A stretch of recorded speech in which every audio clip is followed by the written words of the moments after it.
The 12-year-old son of a black cleaning lady shouted, "Don't get in the car!" What the CEO did next shocked the entire company.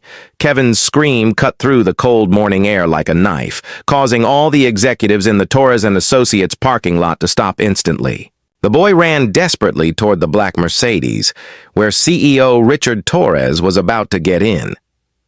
Torres's hand froze on the golden door handle. Around him, his security guards were already moving to intercept the child, who had burst out of the building like a hurricane. Kevin was the son of Doña Carmen, the night cleaning lady who had been working at the company for 15 years, unnoticed by the executives. "Hold that kid," shouted the head of security. But Kevin was too fast. His worn sneakers slid across the wet asphalt as he gestured frantically to Torres.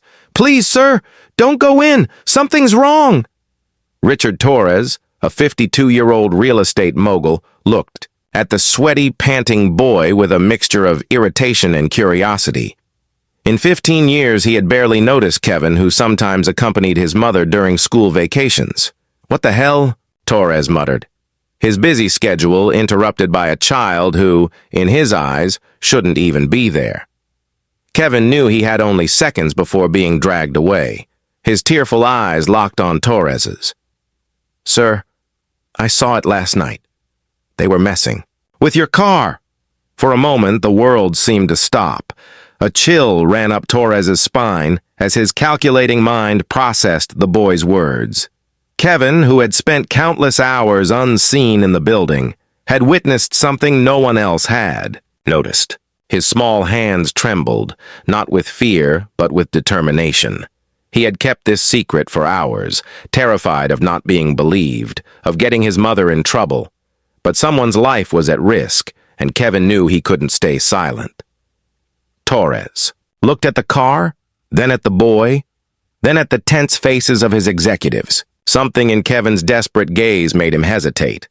This child knew the building better than anyone, every corner, every sound. "Sir, what kind of joke is this?" muttered James Mitchell, the vice president of sales, adjusting his expensive tie. "You're not going to listen to this kid, are you?"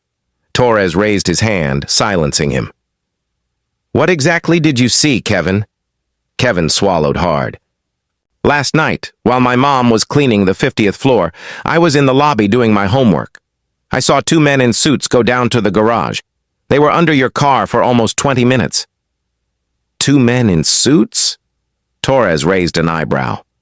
"Yes." "Sir, but they weren't normal employees," Kevin insisted, gesturing. "One had a crescent-shaped scar on his forehead. The other was tall and bald, with a snake tattoo up his neck." An icy silence fell. Torres felt the blood drain from his face. He knew exactly who Kevin was describing: Marcus Scar Valdez and Anthony Snake. Two men who didn't work for Torres and Associates, but for people he preferred to avoid. "That's ridiculous," Mitchell laughed nervously. "Richard, you're really considering canceling meetings because of a child's imagination?" Kevin turned to him, his voice steady. "Sir, I know you think I'm just another poor kid who doesn't belong here, but I know every sound in this building at night. I know when something's out of place." Torres noticed for the first time the contempt in some executives' eyes, not just impatience, but genuine disregard for the boy. At that moment, Carmen Rodriguez burst through the side entrance, still in her faded blue cleaning uniform. Her hands trembled as she approached the group of powerful men. "Kevin! For God's sake, what are you doing?" She grabbed his arm, glancing nervously at Torres. "Mr. Torres, I'm so sorry. He's just a child sometimes." "Mom, no." Kevin gently pulled away. "I can't let him get in that car." Carmen's face flushed with shame. 15 years of working nights, keeping everything spotless so the executives could work in comfort. And now her son was at the center of unwanted attention. "Carmen," Torres said softly, surprising everyone with his tone. "Your son is trying to warn me about something important. You raised him well." Mitchell groaned. "Richard, this is a waste of time. We have a meeting with the Japanese investors in 40 minutes. Torres ignored him. "Kevin, those men you saw, did they say anything?" Kevin closed his eyes, recalling. The one with the scar said something about a problem solved by Thursday. The other man laughed and said, "He's finally learned not to mess with the right people." Thursday. Today was Thursday. A chill ran down Richard Torres's spine as he remembered the threatening phone call he had received the week before. He had refused to sell a piece of land to a group of investors with questionable reputations. "Mr. Torres," Carmen murmured, still staring at the ground. "Kevin spends a lot of time here during the holidays. He sees things adults miss because he's quiet, always watching." Torres glanced at his Mercedes, then at Kevin, then at the impatient faces of his executives. For the first time in years, the powerful real estate mogul felt something he hadn't felt since his youth. Genuine gratitude towards someone who had nothing to gain by protecting him. In that freezing parking lot, as men in expensive suits grumbled about missed meetings, a 12-year-old boy held in his small hands a secret that had just saved the life of one of the city's most powerful men. Torres made a decision that would change not just his morning, but his entire perspective on power and invisibility. "Graves," he said firmly, "call security. Have them inspect my car immediately." Mitchell rolled his eyes dramatically.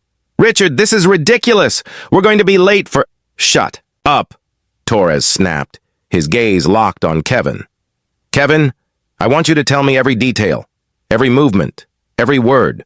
The boy took a deep breath, feeling for the first time that a powerful adult was truly listening to him.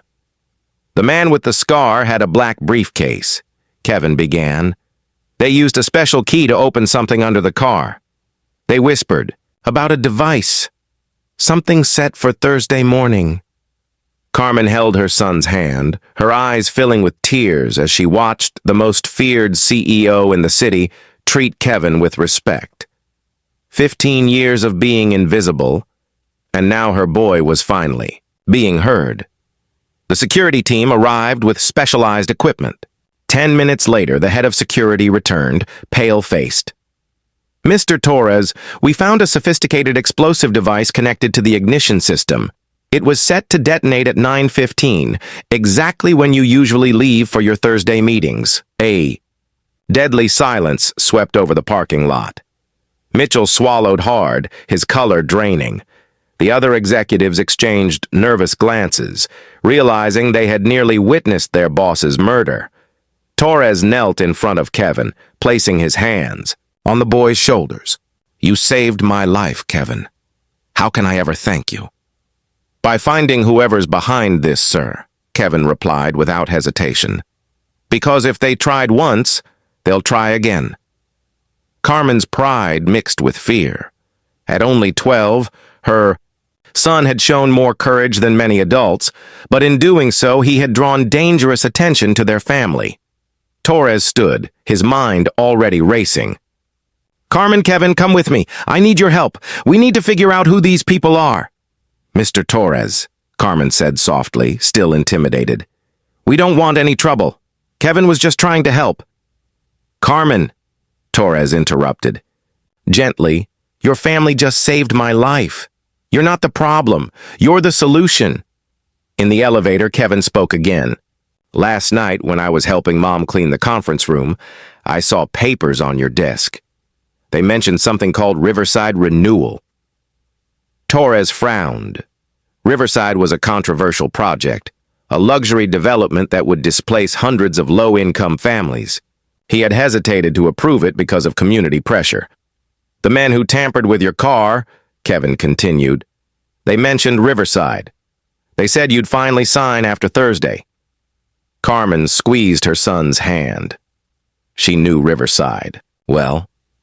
Her sister lived there with her 3 children. Torres stopped breathing for a moment. Someone had planned to kill him to push the project through after his death. It was a cold, calculated move. "Kevin," Torres said slowly, "you mentioned they used special keys. That means someone inside the company helped them." The boy nodded gravely. "Sir, I also saw one of the directors go down to the garage, half an hour after they left. He didn't see them, but they greeted each other like friends." Which director? Torres asked, though he already suspected the answer. Mr. Mitchell, Kevin said quietly. The same one who didn't. Want you to listen to me today. Carmen's heart sank. Her son had just uncovered a conspiracy involving people powerful enough to kill. They weren't just preventing a murder, they were stepping into a war. Torres looked at the mother and son and realized he had found the most unlikely, yet most valuable allies of his career. Kevin had eyes that saw what others ignored, and Carmen knew the building better than any security system. Carmen. Kevin, Torres said as the elevator opened to his private office. I hope you're ready for an adventure. Because we're going to find out exactly who's behind this, and when we're done, they'll regret underestimating a cleaning lady and her son. For the first time in 15 years, Carmen smiled as she stepped into that office. Kevin hadn't just saved a life. He had given a voice to those who were always invisible. There, overlooking the city skyline, an unlikely alliance was forming between power and invisibility, a force their enemies could never predict or defeat. And what Torres didn't yet know was that Kevin had already begun forming a plan of his own during those quiet hours in the empty hallways. A plan that would use every camera, every hiding place, and every secret he had observed during years of forced invisibility to expose the truth in a way no one would ever forget. In Torres's office, an unlikely alliance was about to become James, Mitchell's worst nightmare. Torres studied Kevin with growing admiration. You said you know every corner of this building better than any security system. I need you to prove it to me. Kevin nodded with determination. Mr. Torres, there's a server room on the 30th floor that's never monitored. That's where all the company's emails and phone calls are automatically archived. If Mr. Mitchell is conspiring, the evidence is there. Carmen held her son's hand. Kevin, this is dangerous. If they find out, Mom, Kevin interrupted softly. You taught me that doing the right thing sometimes means taking risks for others. Mr. Torres saved our lives today by listening to me. Now it's our turn to save him. For the next 2 hours, Kevin guided Torres through service corridors and stairwells that even the CEO himself didn't know existed. The boy moved like a ghost, knowing exactly where every camera was positioned and when the security guards made their rounds. I learned by watching, Kevin explained as he temporarily disabled a motion sensor. When you're invisible for so long, you end up seeing everything important people don't notice. In the server room, Kevin demonstrated a surprising skill with technology. My cousin taught me basic programming. He said, knowledge is power, especially for people like us. In 40 minutes, they had collected devastating evidence, emails between Mitchell and a corrupt real estate consortium, recordings of phone calls planning Torres's murder, secret financial transfers, and, most shocking of all, a detailed document on how to take over the company after the CEO's accidental death. Torres read the messages with a mixture of anger and admiration for the criminal's audacity. Mitchell had planned every detail, from the staged sabotage to the immediate approval of the Riverside project that would displace hundreds of families. Mr. Torres, Kevin said softly, there's one more thing.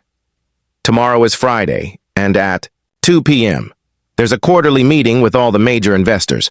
Mitchell always uses this meeting to announce important decisions. Torres smiled for the first time in hours. Kevin, are you suggesting we expose everything in front of 50 millionaire investors and the trade press? Yes, sir. Because when someone tries to kill you and fails, the best revenge is to destroy his reputation in front of everyone he wants to impress. Carmen watched her 12-year-old son talk business strategy with the most feared CEO in town and realized she was witnessing the birth of a natural leader. Friday, 2 p.m. The main meeting room was packed. Mitchell, impeccably dressed and confident, presented the new direction of the company after what he called a thwarted external sabotage attempt. Fortunately, Mitchell smiled at the investors. Our CEO is safe, and we can now move forward with important projects like Riverside, which will bring significant economic development to areas in need of urban renewal. Torres watched from the back of the room, standing next to Kevin and Carmen. The boy held a tablet connected to the company's presentation system, access he had obtained the night before using codes he had memorized over months. As Mitchell continued, "I would like to announce my promotion to Chief Executive Officer. A decision that will never be made," Torres interrupted, stepping to the front of the room. The silence was instantaneous. Mitchell paled but maintained his composure. "Richard, I'm glad you're here. We were just discussing the new security protocols following yesterday's incident." "Incident?" Torres smiled coldly. "James, let's call it what it is. Attempted premeditated murder." A shocked murmur rippled through the room. Mitchell forced a nervous laugh. "Richard, you're clearly shaken by yesterday's scare. Perhaps it would be best." Kevin pressed a key on his tablet. Immediately, the screens in the room filled with Mitchell's incriminating emails. His own voice echoed through the speakers. "The Torres problem will be resolved Thursday morning. Prepare the succession documents." Mitchell's face went from white to red, then purple.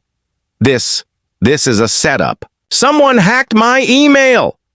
Torres nodded to Kevin, who activated the second part of the evidence. Financial documents appeared on the screens showing payments of $300,000 to Marcus Scarface Valdez and Anthony Cobra Kane. The same men Kevin had seen tampering with the car.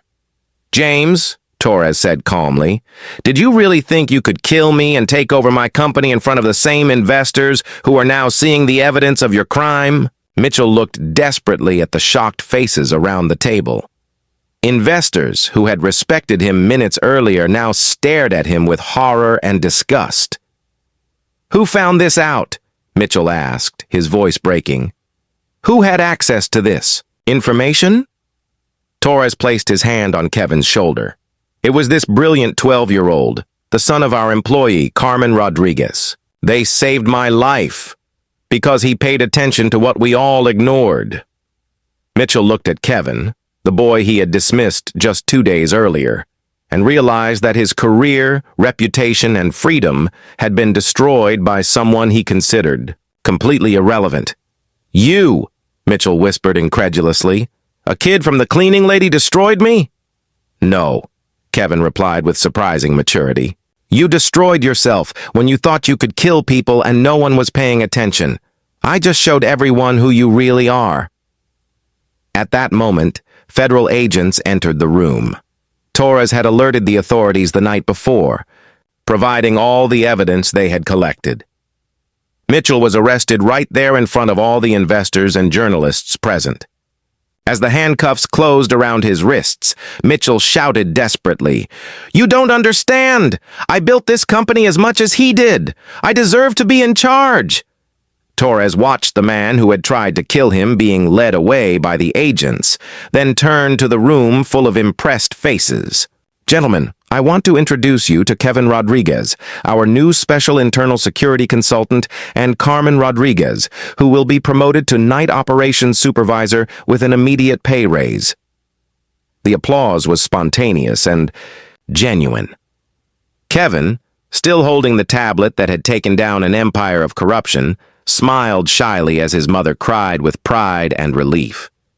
There, in front of 50 millionaire investors and TV cameras, a new order had been established at Torres & Associates. The Riverside project was permanently canceled, low-income families kept their homes, and a company that had almost lost its soul rediscovered that true strength comes from seeing value in everyone, regardless of age, color, or social status. But as Torres announced the changes that would forever transform the company's culture, neither he nor Kevin could have imagined that this moment of justice was just the beginning of a partnership that would revolutionize not only a company, but an entire vision of power, privilege, and what it truly means to lead with purpose. 6 months after Mitchell's arrest, the transformation at Torres & Associates was so profound that it seemed like a completely different company. Kevin, now 13, had become a corporate legend, the kid who saved a CEO and revolutionized an entire corporate culture. Torres watched from his office as Kevin led a presentation for a group of visiting executives from other companies. The teenager, wearing a simple but impeccable suit that Torres had insisted on buying, explained with ease how to implement security programs that leveraged invisible employees as a source of corporate intelligence. Most companies completely ignore. "The people who know their buildings best," Kevin told the impressed executives. "Janitors, night security guards, maintenance staff, they see everything, hear everything, but no one asks what they've observed." Carmen was present in the room, no longer as a janitor, but as Director of Internal Operations, a position created specifically for her. Her eyes sparkled with pride as she watched years of social invisibility transform into a revolutionary business management methodology. Kevin developed what we call the Total Visibility Protocol, Torres explained to the visitors. In 6 months, we identified and prevented 4 industrial sabotage attempts, uncovered 2 internal fraud schemes, and saved more than $5 million in operational losses. One of the visiting executives raised his hand. "How did you discover that a 12-year-old boy had this analytical ability?" Torres smiled, remembering that moment in the parking lot that had changed everything. "Because I almost died for not listening to someone I considered irrelevant. Kevin taught me that intelligence and value have no age, color, or social status." Meanwhile, in a federal penitentiary 200 miles away, James Mitchell was serving a 25-year sentence for attempted murder, conspiracy, corporate fraud, and money laundering. His bank accounts had been seized, his mansion auctioned off, and his family had abandoned him after the public exposure of his crimes. Mitchell spent his days in the prison library obsessively reading news articles about the growing success of Torres and Associates. Every article about Kevin Rodriguez, the corporate prodigy who now gave lectures at business universities, was like a stab in his shattered ego. "How did a kid destroy me?" he would repeat constantly to any prisoner who would listen. "A janitor's little boy reduced me to nothing." His cellmates just shook their heads. Even in prison, Mitchell still couldn't understand that. He hadn't been destroyed by a kid. He had destroyed himself by underestimating the humanity of people he considered inferior. Back at the company, Kevin concluded his presentation with a phrase that had become his personal motto. "Invisibility can be a curse or a superpower. It depends on who's paying attention." The applause was warm and genuine. Torres stood up and put his hand on the teenager's shoulder.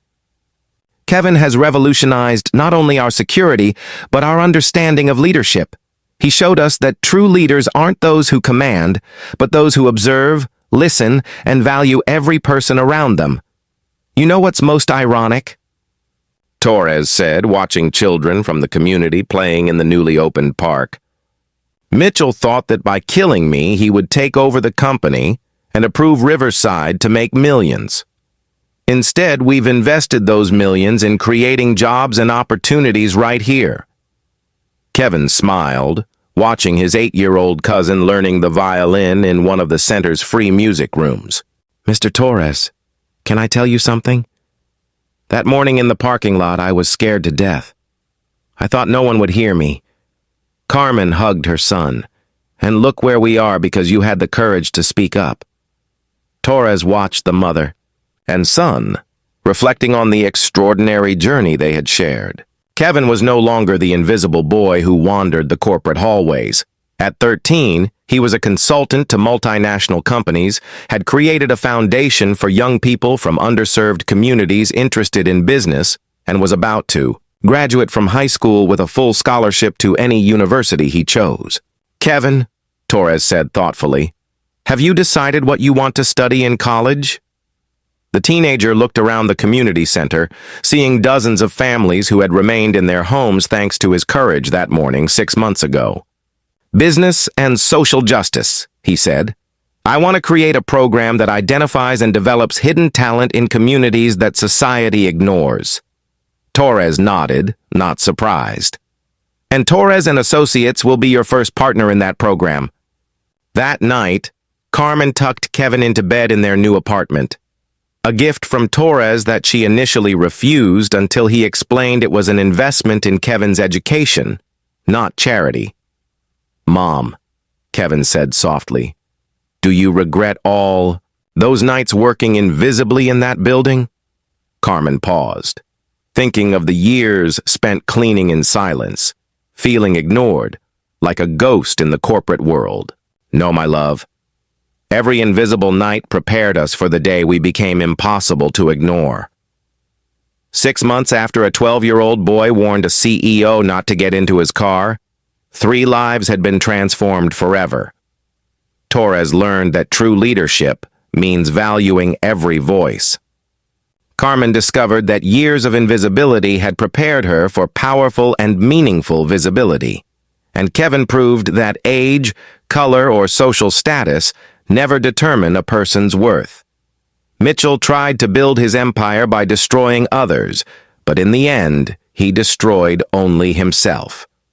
Torres, Kevin, and Carmen built something far greater: a company, a community, and a chosen family built on mutual respect and the recognition of human value. The real revenge wasn't Mitchell's imprisonment or the loss of his fortune. It was the creation of a world where kids like Kevin are heard from day one, where mothers like Carmen are valued for their intelligence and dedication, and where entrepreneurs like Torres learn that the greatest profit comes from investing in human dignity. Today, when young people from disadvantaged communities visit Torres and Associates through Kevin's program, they see something Mitchell never could: that true power doesn't come from tearing others down, but from lifting up those whom society insists on making invisible. If this story touched your heart and inspired you to believe that a single courageous voice can change everything, subscribe to the channel. Because sometimes the most unlikely heroes are right in front of us, just waiting for someone to stop and truly listen.